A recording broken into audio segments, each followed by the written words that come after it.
that we are going to do the technology transfer of SSLV to industry.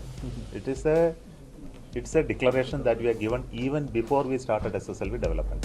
3, 2, 1, 0.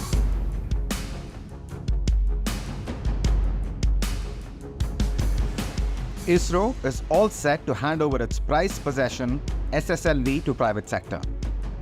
If you're wondering why would ISRO want to do that, then as you might know, small satellites are in demand. And the SSLV, or Small Satellite Launch Vehicle, is designed to provide on-demand services for launching satellites weighing up to 500 kgs into a low Earth orbit. It has already undergone 2 development flights, and this decision will help meet the growing demand to put small satellites in orbits. To transfer the SSLV to the private sector, ISRO has decided to opt for the bidding route. That we are going to do the technology transfer of SSLV to industry. It's a declaration that we are given even before we started SSLV development. You have to understand that the principle of SSLV development is currently there is no industry at that point in time to develop small rockets in India. We started that program and we want to help industry to do it. And we took up the development with us and we've completed in about 3-4 years. In fact, we wanted to be done in 2.5 years of time, but because of COVID, it took 4 years of time. And we faced one failure also.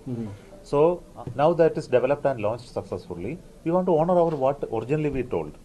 It is not developed for ISRO because ISRO has no interest to develop small satellite rocket and compete with anybody. We have no interest. Our interest is to help the industries to have this small satellite launch capability, which is happening in private industry. SSLV is the 6th launch vehicle developed by ISRO. Its maiden flight in August last year was a failure due to vibration disturbances, which went on for a short duration on the equipment bay deck during the second stage separation. But this was fixed after an in-depth analysis of the fault. In February this year, the second version was put to test, and the launch was declared successful.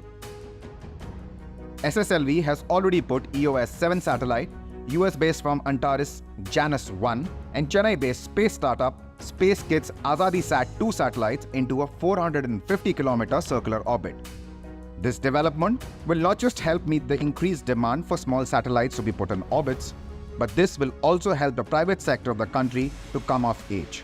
A recent report prepared by the Indian Space Association and consultancy firm Ernst & Young India said commercial satellite launch services can see India's domestic space industry contribute as much as $13 billion to the economy by 2025.